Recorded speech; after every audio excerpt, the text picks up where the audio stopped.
Hi friend, welcome to जीवन sir जियो online. ये UGC और नेट जेआरएफ की परीक्षा 8 जनवरी 2025 को होने वाली है।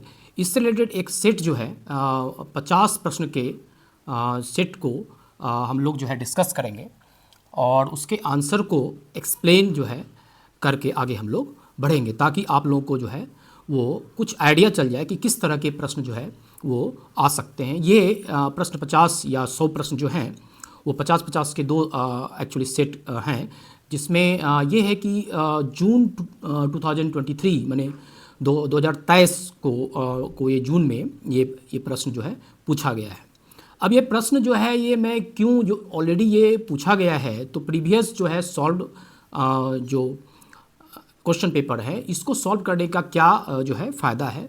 एक प्रैक्टिस होता है और प्रैक्टिस कहीं ना कहीं आपको कम समय में प्रेशर रहते हुए भी जो है आप इसको सॉल्व करने की आदत जो है वो बनेगी और आपकी सफलता जो है सुनिश्चित होने में ये अवश्य रूप से ये सहयोग होगा। तो बिना देरी किए एक्चुअली स्टार्ट करते हैं। पहला प्रश्न है, L Wirth is known for which concept. देखिए इसमें ये है प्राइमेट सिटी जो जेफरसन ने दिया था। सेंट्रल प्लेस जो है आपका ये कॉन्सेप्ट जो है क्रिस्टेलर के द्वारा है। कन्वर्वेशन जो है ये गेडिस के द्वारा दिया गया है। तो ये दूसरा ऑप्शन जो है सही है, रूरल अर्बन कंटिन्यूम। तो ये आपका 51 हो गया। दूसरा प्रश्न है 52 वाला। आप देखिए ये दूसरा प्रश्न है और ये दूसरा प्रश्न में लिखा हुआ है कल्चरल यूट्रोफिकेशन जो है किसके कारण से होता है। देखिए ये तीसरा जो आपका ऑप्शन है इसमें न्यूट्रिएंट्स जो है वो वाटर बॉडी में जो पानी का जो बॉडी है या तालाब है या जो भी चीज़ें हैं उसमें जो है एक्सेस फर्टिलाइज़र और कंटेंट्स वगैरह वाटर में अवसाद वगैरह जो है जमा हो करके वहाँ पर खास करके जो फर्टिलाइज़र्स वगैरह हैं जो पौष्टिक तत्व हैं वो तालाब में जब जमा हो जाते हैं तो उसके कारण क्या होता है, बहुत सारे फसल जो है वहाँ पर तालाब में हो जाता है और उसके कारण उस तालाब के वाटर में ऑक्सीजन की मात्रा कम होती है। ये अल्टीमेटली जो है ये जो है डेजर्टिफिकेशन की ओर ये ले जा सकता है। तो इसका आंसर क्या होगा, ये तीसरा नंबर। अब चलते हैं 53 की ओर। Which of the following scholar argued for humanistic geography. देखिए सूजा भी ऐसे तो ह्यूमनिस्टिक अप्रोच जो है कहीं ना कहीं ब्रांचेस तो सारे हैं, बट यहाँ पर तीसरा ऑप्शन जो है वाई एफ त्वान, जो वाई फू त्वान बोलते हैं इसको, त्वान इज ए राइट आंसर। अब चलते हैं विच of the following 54 which of the following colour is not the part of the rainbow. देखिए इसमें ग्रे कलर जो है ये वॉलेट है ही, ऑरेंज है ही, रेड है ही, तो ये तीनों जो है ग्रे नहीं है। तो अब नेक्स्ट को मैंने प्रश्न की ओर चलते हैं। The concept of spatial margin of profitability in context of industrial location theory was propounded by. ये कहीं ना कहीं जो है ये लगता है कि ये डीएम स्मिथ के द्वारा जो है दिया गया है। ए लॉस का अलग है कॉन्सेप्ट, प्रैड का भी अलग है, आइजार्ड का भी अलग है, तो कहीं ना कहीं ये डीएम स्मिथ के द्वारा दिया गया है। तो ये आप देखिए विच of the following countries which is actually countries of the world farming is severely restricted by the climate. मतलब ऐसा कंट्री का नाम बताइए जिसका फार्मिंग खेती जो है वो क्लाइमेट के द्वारा रिस्ट्रिक्ट हो गया है। तो क्या होगा, देखिए इसमें मैक्सिको भी नहीं होगा, स्पेन भी नहीं होगा, चाइना भी नहीं होगा, कहीं कहीं कनाडा है। कनाडा का नॉर्थ भाग जो है वो क्लाइमेट के द्वारा अफेक्टेड है। अब चलते हैं next question which of the following use to represent geographical data on chromatic maps. कोरो का मतलब क्या होता है, कलर से रंगने वाला। तो क्या हुआ, कलर हो गया पहला ऑप्शन, है ना। नेक्स्ट क्वेश्चन इज ये आपका हो गया, who wrote the essay trying to solve the monsoon riddles. अब मानसून रिडल्स जो है मैकेनिज्म जो है मानसून का उसको सॉल्व कौन सा ये स्कॉलर जो है किए हैं, मैंने राइटिंग कौन किया है, तो Parthasarathy is a right answer for that I think. Next is illustration of Huttonian theory of the earth. Huttonian जो है जेम्स हटन के द्वारा ये थियरी जो है वो आपका दिया गया है, जेम्स हटन के द्वारा ये दिया गया है। तो ये हो गया। Next is which of the following introduce by W Arnold. देखिए डब्ल्यू अर्नोल्ड जो है वो किस एक्चुअली कॉन्सेप्ट को दिया है, तो special process of plant in settlement dispersed जो है ये हो गया। उसके बाद ये फोर्थ वाला जो है ये Monte Carlo technique to evolution of settlement, ये भी नहीं है। Utopian social political thinking effect on settlement network, ये भी नहीं है। Place named analysis in the settlement body, ये फोर्थ है डब्ल्यू अर्नोल्ड ने दिया है कि प्लेस जो है को एनालाइज जो है किसी भी सेटलमेंट स्टडी में अर्नोल्ड के द्वारा किया गया था। अब देखिए आर सेलेक्टेड पैटर्न जो है, ये are selected growth of actually growth pattern जो है वो इकोसिस्टम में किस टॉपिक को ऑक्युपाई करते हैं। देखिए सबसे ज़्यादा जो आप कहीं ना कहीं ये देखिएगा कि ये लोअर ट्रॉपिक में ये होता है, और ये आर ट्रॉपिक का मतलब आर सेलेक्टेड और के सेलेक्टेड। आर सेलेक्टेड का मतलब होता है जिनकी प्रजनन जो है अधिक संख्या में कम समय में होती है, उसको बोलते हैं आर सेलेक्टेड, ठीक है। नेक्स्ट जो है आपका प्रश्न है वे ऑफ फंडी। आपको तो पता है ये फंडी कहाँ पर है, फंडी है आपका कनाडा के पास, आपका बे ऑफ फंडी पड़ता है। ऑस्ट्रेलिया में नहीं है, नॉर्वे में नहीं है, चिली में नहीं, ये फंडी वहीं पर पड़ता है जो आपका फ्लोरिडा से आगे ऊपर जो है ना वहाँ पर ये पड़ता है। नेक्स्ट करते हैं approach of functional organisation of space was proponented by which of the following schools of thought. अब देखिए फंक्शनल जो है क्लासिफिकेशन ऑफ स्पेस हो या इस तरह का जो भी चीज़ें हैं वो अमेरिकन स्कॉलर के द्वारा हुआ है। जितने भी जो हैं पॉजिटिविस्ट लोग हैं जो क्वांटिटेटिव टेक्निक्स से हैं जुड़े हुए, ज़्यादातर लोग जो हैं कहीं ना कहीं ये आप देखिएगा 1970s 80s में जा करके अमेरिका में बहुत ज़्यादा स्पेस पर अध्ययन ज़्यादा किया गया। तो नेक्स्ट प्रश्न की ओर चलते हैं हम लोग। नेक्स्ट ये है which of the following is located near Greenland. देखिए ग्रीनलैंड में वेल्विस भी नहीं है, पोर्टो रिको भी आपका साउथ अमेरिका में पड़ता है, चैलेंजर राइज आपका और एंटार्क्टिका के या नीचे ही है वो, वेल्विस भी नहीं है। ये टेलीग्राफ प्लेटू जो है वो ग्रीनलैंड के पास पड़ता है। तो ये हो गया। नेक्स्ट चलते हैं most widely accepted scheme of cultural realm of the world was devised by. ये जो है आप ये देखिएगा कि 65 में ये देखिए ब्रुक एंड वेव जो है ये widely accepted scheme of cultural realm of the world. जैसे कि कल्चरल रेम जैसे कि आपका अफ्रीकन हो गया, क्रिश्चियन रेल्म हो गया, इस्लामिक रेल्म हो गया। तो इस प्रकार से जो कल्चरल रीजन्स हैं वर्ल्ड को जो डिवाइड जो है किया गया था उसको उस स्कीम को कौन डिवाइस किया था, तो ब्रुक एंड वेव के द्वारा जो है किया गया था। अब चलते हैं north which of the following nomadic tribe lives in northern Finland. अब देखिए नोमैडिक होता है जो यायावर होता है, यहाँ से वहाँ जो है ट्राइब जो है घूमता रहता है, उसको बोलते हैं जो है नोमैडिक ट्राइब माने जनजातियाँ। तो कौन से ऐसी इसमें से 4 जो हैं जनजातियां हैं जो नॉर्दर्न फिनलैंड में रहती है, तो लैब्स जो है उसी साइड में रहती है, क्योंकि यूकादिर जो आपका कजाकिस्तान वगैरह में है, ये भी किर्गिस्तान भी वहीं पर, ये जो है ना ये आपका किर्गिज़ भी बीच जो है सेंट्रल एशिया वगैरह में है, वालपरी भी वहाँ पर नहीं है। तो labs is a right answer for that. And next is which of the following of the most suitable representation of growth of population over time. अब देखिए ओवर टाइम में तो लाइन ग्राफ ही अच्छा रहेगा ना, तो क्योंकि बार डायग्राम से तो कई बार आप बना देंगे तो उससे नहीं होगा, पाई भी नहीं होगा। पाई एक ईयर का होता है जिसमें आप स्टेट वाइज आप दिखाएं, या कोरोप्लेट भी जो है स्पेशल किसी चीज़ को एनालाइज करना हो 1 ईयर में, तो इसको हम कोरोप्लेट के थ्रू दिखाते हैं, सेट के थ्रू, ठीक है। तो line is a right answer.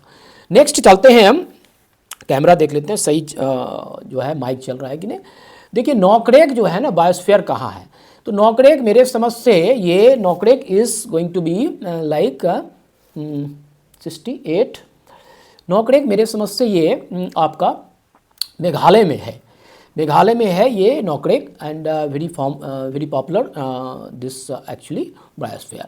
Pediments are इंसेल्वेट the features of the old stage of which of the following circle of erosion. अब देखिए ये जो पेडिमेंट है वो किसके द्वारा है, तो इओलियन माने हवा के द्वारा जो बनाया गया है पेडिमेंट्स जो है वो इंसेलवर्ग पेडिमेंट्स जो है इसी के द्वारा वो बनता है। और ये हो गया। The next is the migrants of the second wave the Indian diaspora went to settle which of the country. देखिए फर्स्ट में तो ये मॉरिशस और फिजी और थाईलैंड लोग गए थे। कनाडा अब जो है मैंने पंजाब के 70s 80s में बहुत ज़्यादा लोग जो हैं कनाडा गए हुए थे। तो आप देखेंगे वो सेकेंड वेव के अंतर्गत आता है। जो मेहनतकश हैं, जो देखिए कई लोग जो हैं वो साउथ के मैंने सिटीज़ से गए साउदर्न में। तो सेकेंड वेव में आप देखेंगे कि अरेबिया में या अमेरिका में या जो हाईली एजुकेटेड हैं उनका भी जो है वो पलायन हुआ है सेकेंड वेव थर्ड वेव में। तो अब तीसरा नेक्स्ट क्वेश्चन है the term D manufacturing is associated with which of the following. अब देखिए डी मैन्युफैक्चरिंग का मतलब हुआ कि जो चीज़ मैन्युफैक्चर हो गया उसको क्या करना है, डिसमेंटल करना है। तो मैंने कबाड़ी जो बोलते हैं ना कबाड़ी, तो ये कबाड़ी के क्षेत्र में उसको जो है रिसाइकलिंग करना है या उसको तोड़ करके हम साइकिल करके अगेन हम रॉ मटेरियल बनाएं और फिर उसको फिनिश्ड गुड में मैन्युफैक्चर करें। That is called D manufacturing, मतलब डिसअसेंबलिंग एंड रिसाइकलिंग। अब नेक्स्ट हम लोग बात करते हैं density of ocean water is generally lowest. अब देखिए लोएस्ट जो है कहाँ पर पाया जाता है, तो इसमें कहीं ना कहीं आप देखिएगा कि लोएस्ट जो है वो आपका ये इक्वेटोरियल रीजन में माना जाता है, क्योंकि इस पर हाईली यहाँ पर जो है वो रेनफॉल जो है हाईएस्ट होता है, सालों भर होता है। इसलिए इसको हम मानते हैं कि नॉर्मली जो है खारा वाटर नहीं होता है इसमें रेनफॉल का।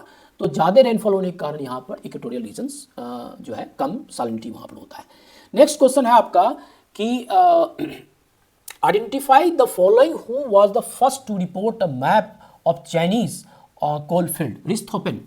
रिस्थोपेन थॉट में, ज्योग्राफिकल थॉट में ये सबसे पहले एक्चुअली व्यक्ति हैं जो चाइना में कोल फील्ड के बारे में इन्होंने बताया हुआ है। नेक्स्ट हम बात करते हैं ऑरियोरा ऑस्ट्रेलिस जो है वो साउथ में है, साउथ हेमिस्फीयर में जो है ये अरोरा जो है वो ऑस्ट्रेलिस जो है pertaining to ionosphere related to which of the hemisphere, the south hemisphere में, क्योंकि ऑस्ट्रेलिस के पास ऑस्ट्रेलिया के पीछे जो है पोलर साउथ पोल में ये होता है। तो ये बेसिकली जो है वो आपका आयनोस्फीयर में जो रिफ्लेक्शन होता है उसके कारण जो है ये एक डिफरेंट प्रकार का प्रकाश पुंज वहाँ से निकलता है जिसको बोलते हैं अरोरा ऑस्ट्रेलिस। अब चलते हैं नेक्स्ट की ओर। Largest number of the space number of the tribal population in India is found.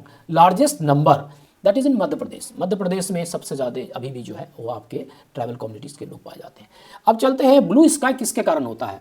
Rayleigh scattering जो है ये एग्जैक्ट आंसर है। रेले स्कैटरिंग ब्लू स्काई के कारण है। ब्लू स्काई के क्या कारण है, तो अब देखिए ये देखिए इसमें Sona Pani which of the following glacier is located in Pir Panjal range of the Himalaya. अब देखिए पीर पंजाल रेंज ऑफ हिमालय में कौन सा जो है वो आपका ये है ग्लेशियर है। तो सोना पानी इज ए राइट। देखिए सियाचिन तो वहाँ पर नहीं है, आपका ब्याफो भी नहीं है, बालतूरा भी नहीं है, ये आप कहीं ना कहीं सोना पानी is right answer for that. अब चलते हैं delta found by Ganga river is example of arcuate जो है वो होता है। जैसे नाइल में आप देखेंगे तो जैसे आप यहाँ पर लीजिए एस्चुरियन जो है नर्मदा वगैरह का होगा, तो वहाँ पर जो है इस प्रकार के बनता है। नाइल में बर्ड फूड होता है, इस प्रकार का जो है ये बनता है। एस्चुरियन जो है वो आपका जहाँ पर जो है बहुत ज़्यादा ब्रॉड एरिया या दलदली एरिया नहीं होता उसको एस्चुरियन कहते हैं। अब हम बात करते हैं next, buran storm is blows in which part of the world. Buran, अब बुरहान को आप देखेंगे तो कहीं ना कहीं ये रसिया में है। रसिया इज राइट आंसर, ये वहाँ पर ब्लो करता है। Which of the the long-term objective of the national population policy 2000 of the India was achieved was to achieve population stabilization by the year। देखिए 2045 में जनसंख्या नीति 2000 में जनसंख्या को स्टेबलाइज करने का ऑब्जेक्टिव है। तो ये आपका पहला आंसर हो गया। नेक्स्ट है आपका कार्बन सिंक क्या होता है। जहां पर carbon sink is used for the which of the following. Carbon sink क्या होता है, तो इसमें यह है कि जहां पर कार्बन जो है वो सिंक हो जाए, मतलब चला जाए कहीं पर एब्जॉर्ब हो जाए, तो उसको बोलते हैं कार्बन सिंक। कार्बन सिंक उसको बोलते हैं जहां पर ये एब्जॉर्ब हो जाए।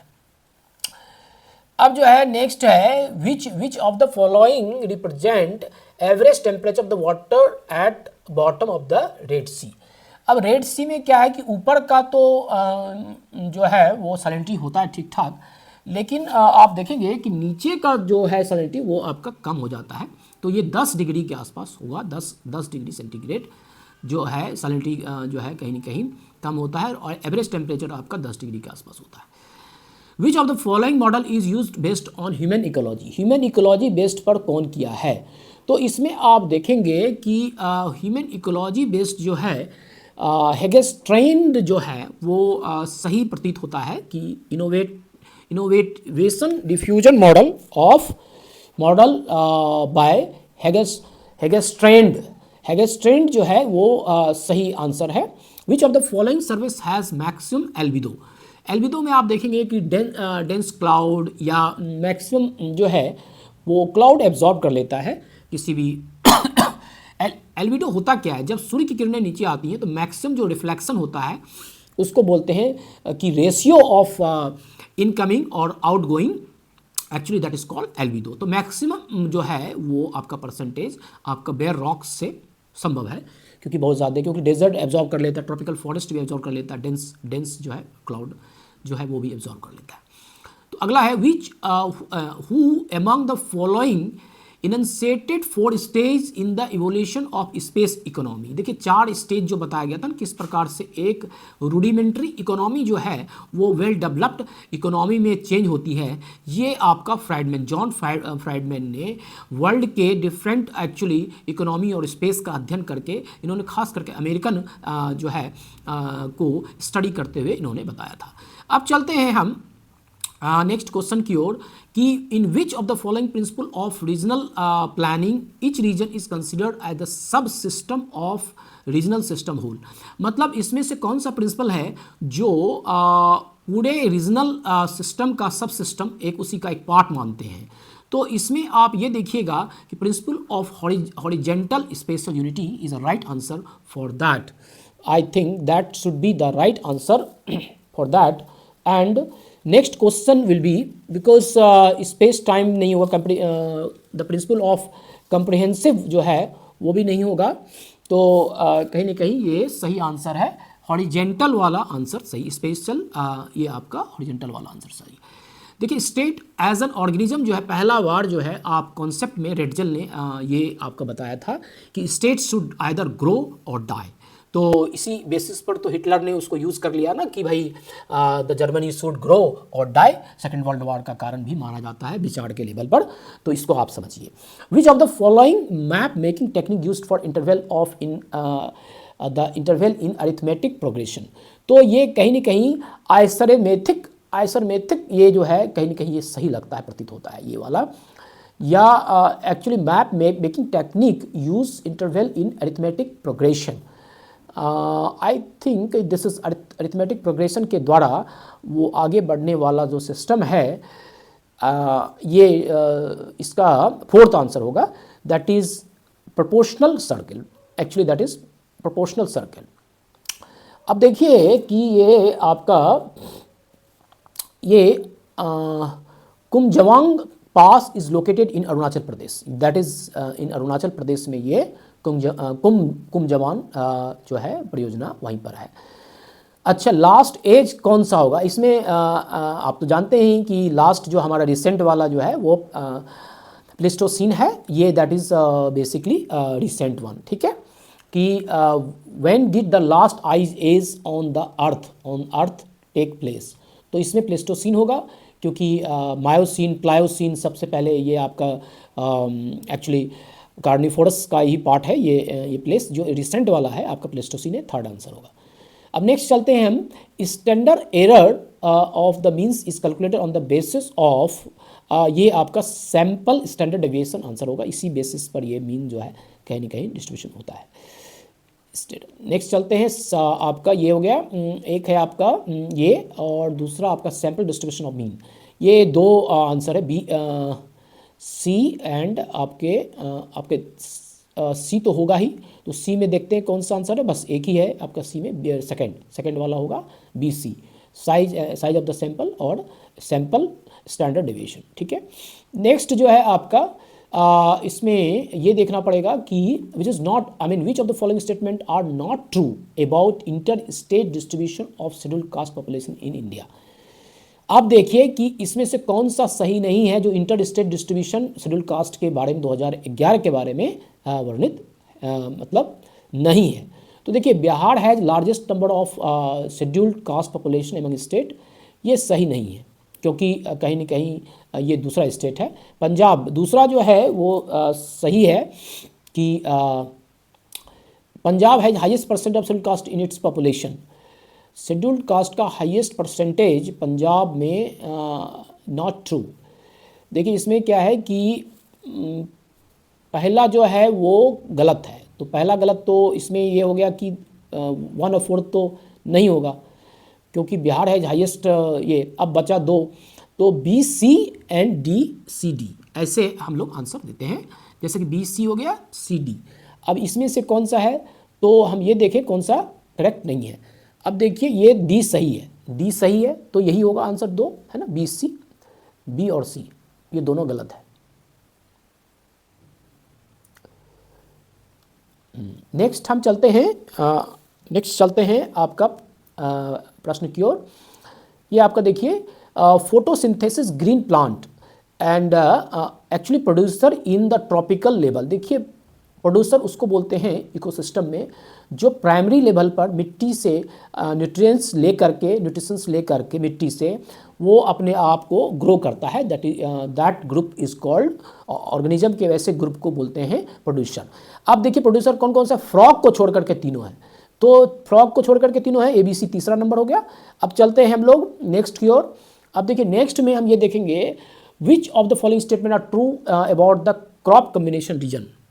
क्रॉप कम्बिनेशन रीजन इसमें आप देखेंगे कि देखिए क्रॉप कम्बिनेशन रीजन में कौन सा सही है, तो provide a good basis for agriculture regionalisation, ये भी सही है कि क्रॉप कम्बिनेशन के आधार पर आप एक खेत में कितने या एक फील्ड में कितने क्रॉप हैं उस बेसिस पर 1 क्रॉप रीजन या 2 crop region help study in agricultural productivity, ये शो नहीं करता है, तो ये ट्रू नहीं है, कहीं ना कहीं ए ट्रू है। तो ए सी डी सेकेंड लग रहा है।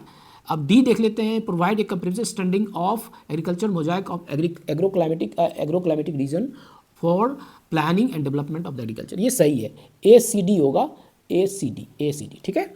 अब चलते हैं हम लोग नेक्स्ट मैंने प्रश्न की ओर। Land forms associated with depositional activity. अब देखिए डिपोजिशनल एक्टिविटी से कौन कौन से लैंड फॉर्म्स बनते हैं, तो कहीं ना कहीं आप ये देखेंगे कि डिपोजिशन जहाँ पर आपका जो है इरोजन नहीं हो, मतलब जमा हुआ, तो जमा हुआ में कौन कौन सा होगा, तो जमा में एक प्लाया ही है जिसमें लगता है कि सही आंसर लग रहा है प्लाया एंड ये तीसरा नंबर सी ई जो है आपका सी ई, तो प्लाया और आपका ये लोएस तो होता ही आपको पता ही है, तो ये बैरियर ब्रिज और प्लाया ये दोनों जो है सही आंसर है, मतलब फोर्थ आंसर है।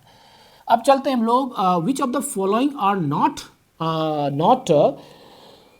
Probability sampling technique. अब जो है इसमें कौन सा जो है प्रोबेबिलिटी सैम्पलिंग टेक्निक नहीं है, तो आप ये देखिएगा कि कन्वीनियंस जो है कहीं ना कहीं ये आपका एंड स्नोबॉल, ये दो जो है ईसी जो है वो स्नोबॉल और कन्वीनियंस सी ई ये दोनों जो है इसके अंतर्गत नहीं है, सी ई नहीं है। प्रोबेबिलिटी सैम्पलिंग टेक्निक जो है सी ई नहीं है, दूसरा नंबर आंसर होगा इसका।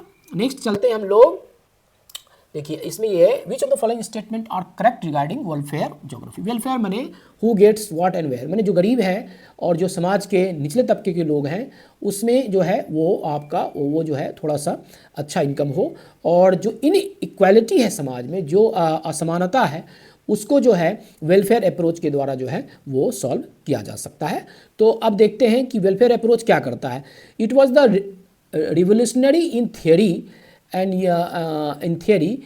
रिवोल्यूशनरी इन प्रैक्टिस, ये मान सकते हैं। तो कहीं ना कहीं ये आपका जो है 97 कहीं ना कहीं आपका जो है करेक्ट है, डी।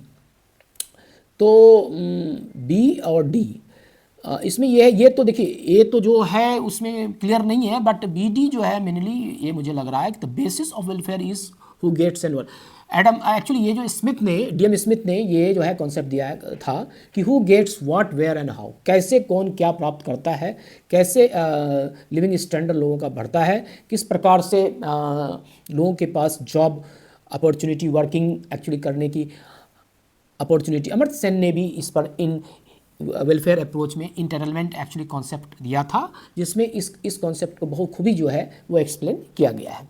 तो इसमें लग रहा है कि ये ज़्यादा सही लगता है BD, क्योंकि ये पॉजिटिविस्ट तो क्वांटिटेटिव एक्चुअली टेक्निक्स से जुड़ा हुआ है, और ये जो है कहीं ना कहीं रेडिकल अप्रोच से जो है ये पहला ए जो है जुड़ा हुआ है। तो BD will be the answer, BD will be the answer third.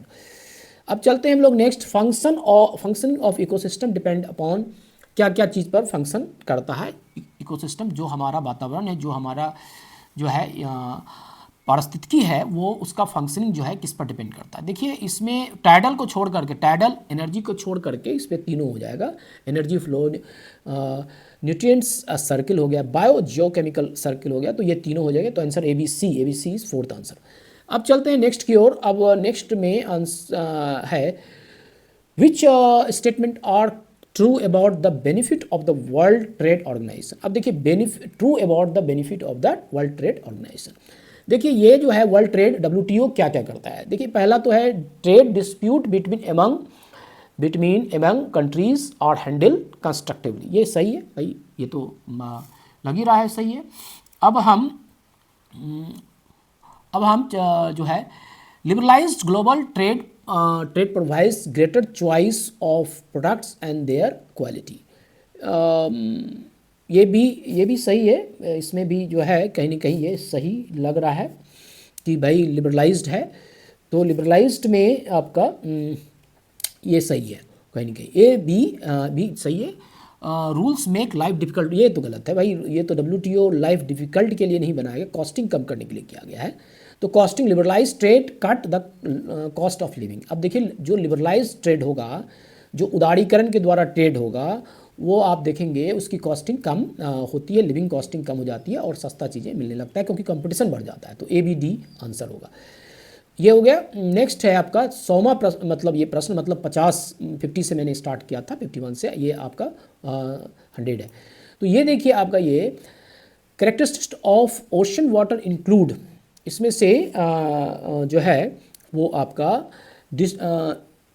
Ocean water के क्या क्या विशेषताएं हैं, ये है कि सागर महासागर जल की विशेषताएं क्या क्या हैं।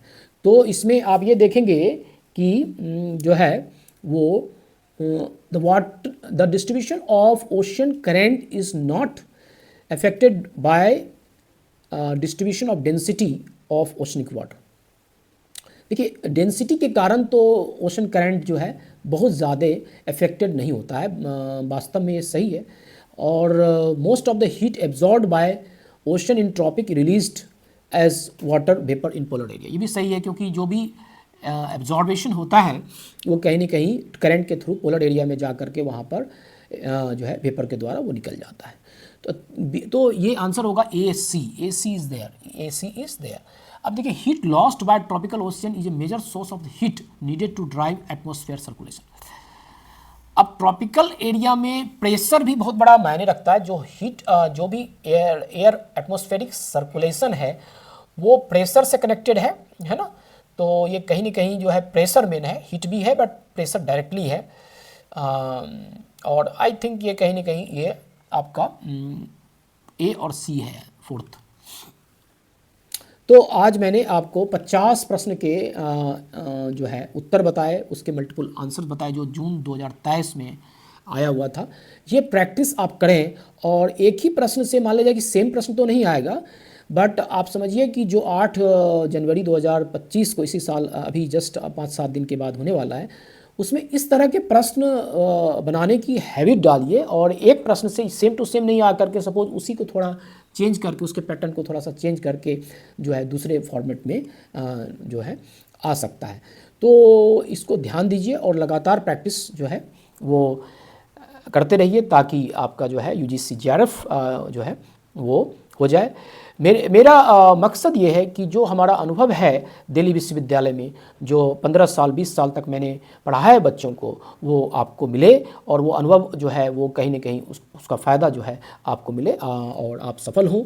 ये मुख्य उद्देश्य एक्चुअली उद्देश्य है। और वीडियो के लिए प्लीज़ ज्वाइन जो है जीवन सर जियो ऑनलाइन, ये आप ज्वाइन कीजिए और आगे के वीडियो आपको मिलते रहेंगे, है ना। तो आज इतना ही। See you next